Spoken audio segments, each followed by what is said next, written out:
La orden de desalojo es el corolario de una serie de ataques judiciales que vivimos desde los 8 años que la cooperativa existe.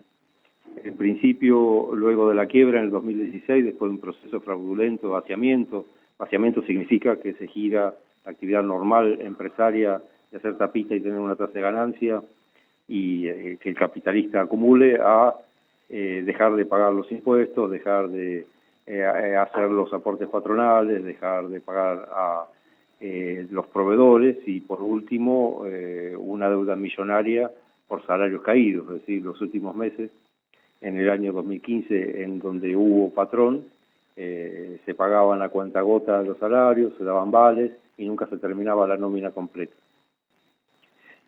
Y cuando surge la quiebra judicial, después de que no hay ninguna voluntad de salvataje por parte de la patronal, ni ningún otro patrón que venga a invertir para hacerse cargo de la situación, la jueza Pérez Casado, del Juzgado Nacional número 18, comercial, nos niega la posibilidad de continuidad laboral, que es un derecho que está establecido en una modificación de la ley de quiebre del año 2010.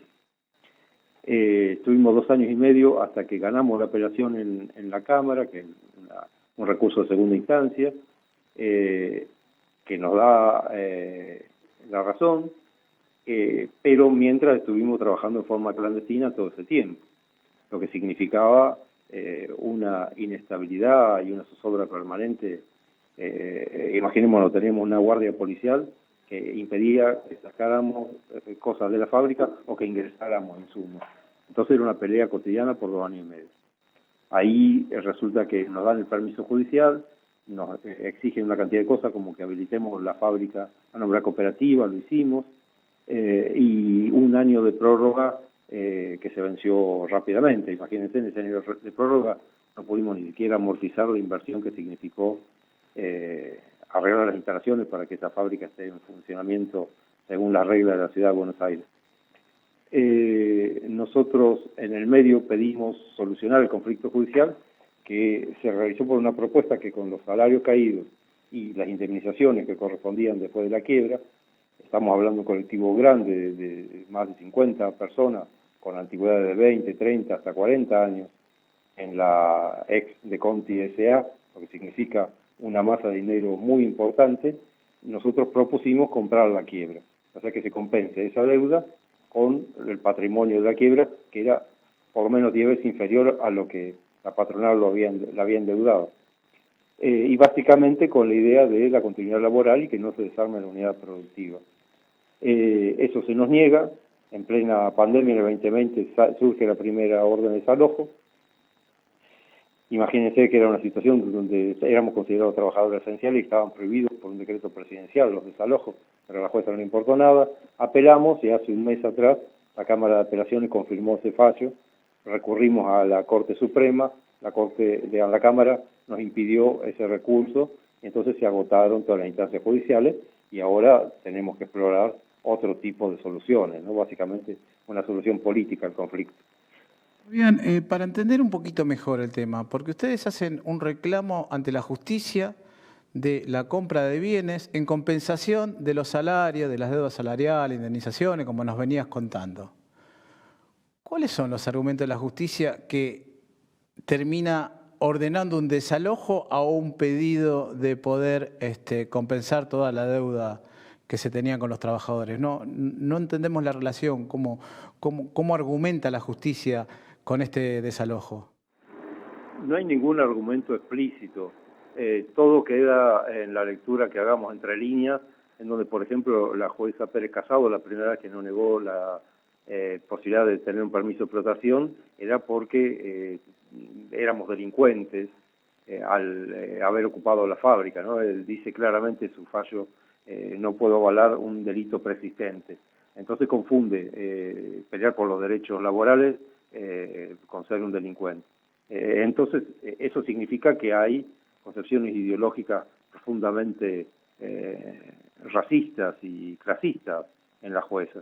Esa jueza, yo personalmente tuve la posibilidad de hablar en un colectivo que habíamos ido al juzgado, donde nos atendió en el 2015, y cualquiera de las prendas que usaba de vestir o el perfume, creo que salía, o la indemnización de cualquiera de los compañeros que estábamos ahí. Hay una administración de la justicia por gente que nunca pisó una fábrica, que no pertenece a la clase trabajadora, que está formada con una concepción neoliberal y que no le importa absolutamente nada de lo que pase con el destino de 50 a 60 familias que conformamos la cooperativa. Creo que es una concepción ideológica y no necesitan grandes argumentos para confabular en un sentido contrario a la clase trabajadora.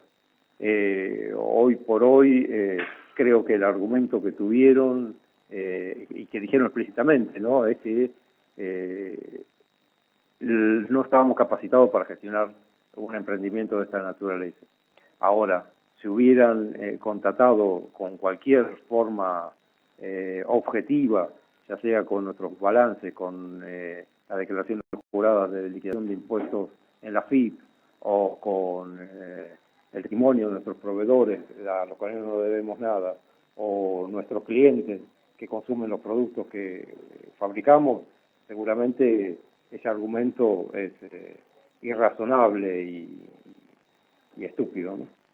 Ya que me mencionás esto, ¿nos querés contar cómo es recuperar la fábrica, cómo les fue, cómo hicieron para sostenerse hasta este momento?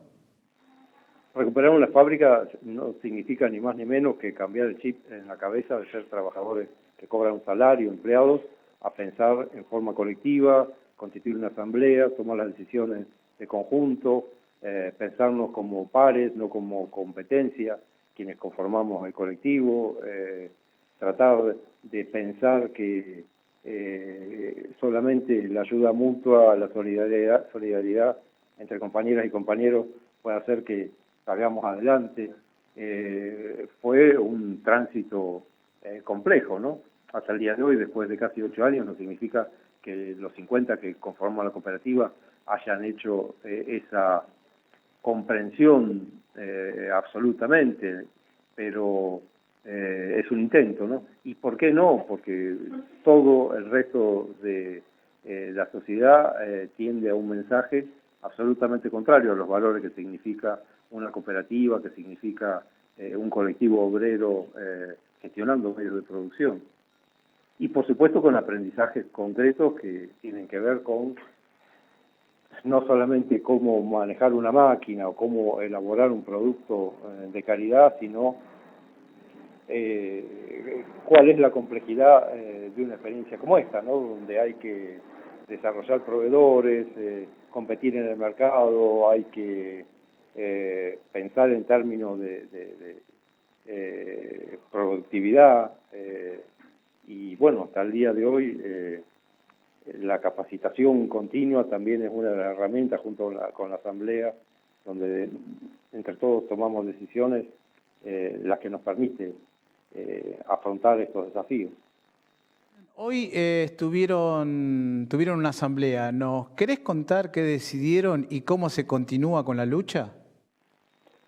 La asamblea fue muy particular porque estábamos los trabajadores, los asociados de la cooperativa La Litoraleña, y habíamos convocado a una cantidad de experiencias hermanas, básicamente cooperativas, federaciones de cooperativas y movimientos sociales, en donde de primera mano queríamos, como hacemos siempre, contar lo que estaba pasando, queríamos escuchar qué opinaban nuestras compañeras y compañeras de otras organizaciones.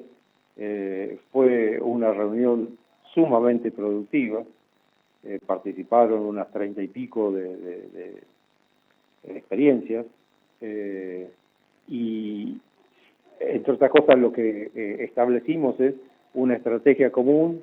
Recibimos gran solidaridad para empezar a pelear por una alternativa política que dé solución definitiva a esto.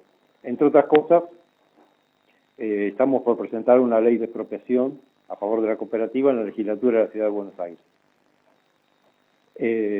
Sabemos que es muy difícil por el contexto y la conformación de los bloques de la legislatura, que la mayoría macrista está ideológicamente en contra, pero no significa que siendo un año electoral y poniendo adentro de las propias filas de la derecha la contradicción de generar un conflicto absolutamente gratuito e irracional, ¿no? Porque yo creo que hoy por hoy, con la situación de desocupación, de precariedad laboral, ¿a quién se le ocurre desarmar una fábrica en funcionamiento de tal magnitud, ¿no?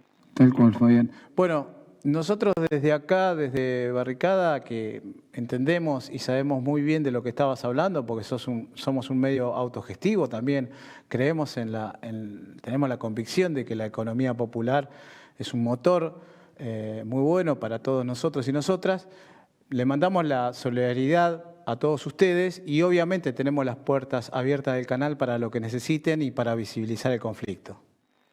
Muchísimas gracias. Antes de cerrar, quería hacer un comentario que tiene que ver con el contexto que estábamos haciendo la nota. Lástima que no pudimos hacer una videollamada, porque no funcionó la tecnología, pero estamos en el bachillerato Casa Abierta, en el barrio 31 de Retiro. Hicimos un recreo, acá están escuchando todas las estudiantes y estudiantes, los estudiantes del bachi atentamente la nota. Y bueno, para nosotros es un orgullo muy grande compartir esa experiencia, ¿no? Estamos en tercer año en la materia Economía Social y Solidaria. Así que saludos presenciales y televisivos para compañeras y compañeros estudiantes.